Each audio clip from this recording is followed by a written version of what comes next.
With our little child, well, she's sobbing. She suddenly realized that our child is missing. She looked around, but the child was nowhere to be seen. At that moment, the mother does not stay calm or continue sobbing. She did not think that I have another children at home, so it's okay. Instead, her heart was still here and worried. She began calling her child name. She ran from one place to another, asking people if they had seen the child. She searched every corner of the market. She does not stop after 5 or 10 minutes. She keeps searching because her love for her child is greater than her tiredness or fear.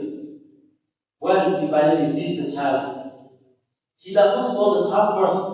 She embraced the child with joy and relief because the one who was lost has been found. Likewise, Luke chapter 15 portrays a beautiful picture of the heart of God. God is like the living mother. God does not forget those who are lost or do not know them. Instead, God lovingly seeks them with patience, compassion, and determination. His greatest desire is to bring them back to His loving arms. Therefore, this morning I have entitled my sermon, God seeks and heaven rejoices. God seeks and heaven rejoices.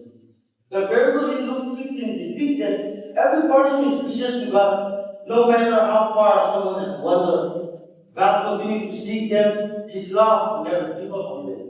And His love is complete when even one lost person returns to Him.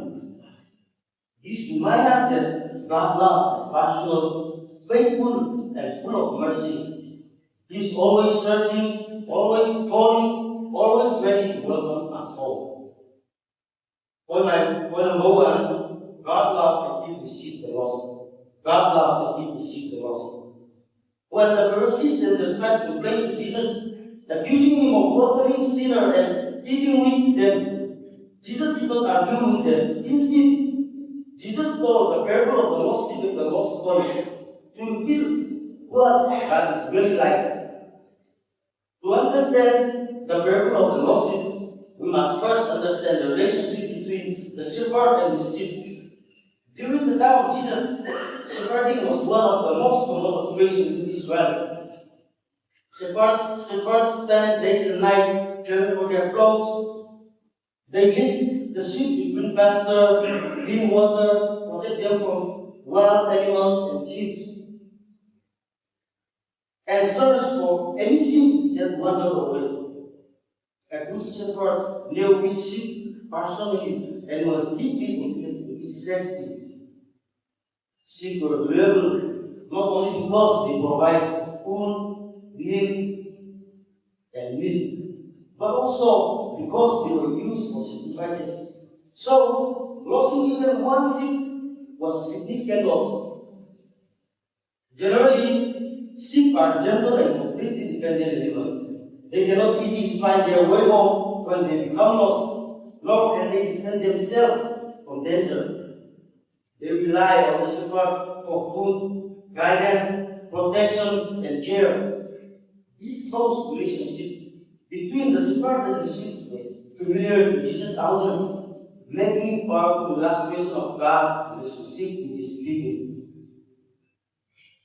Coming to the text, Jesus tells the story of a shepherd who had 100 sheep, but one sheep wandered away. Even though he still had 99 sheep, he did not ignore the one that was lost. He left the 99 in the same place and went to search for the lost sheep. He continued searching until he found it. Too many people. This may have seemed unreasonable because losing one sheep out of 100 appeared to be a small loss, but to the shepherd, every sheep was precious and is belonged to him. A faithful shepherd never measured the value of sheep by numbers, but by the relationship he has with it.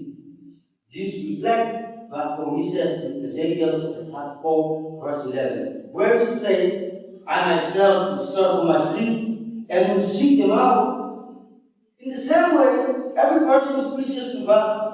He does not see us merely as part of crowd. He thinks of us because we are created in the image of God.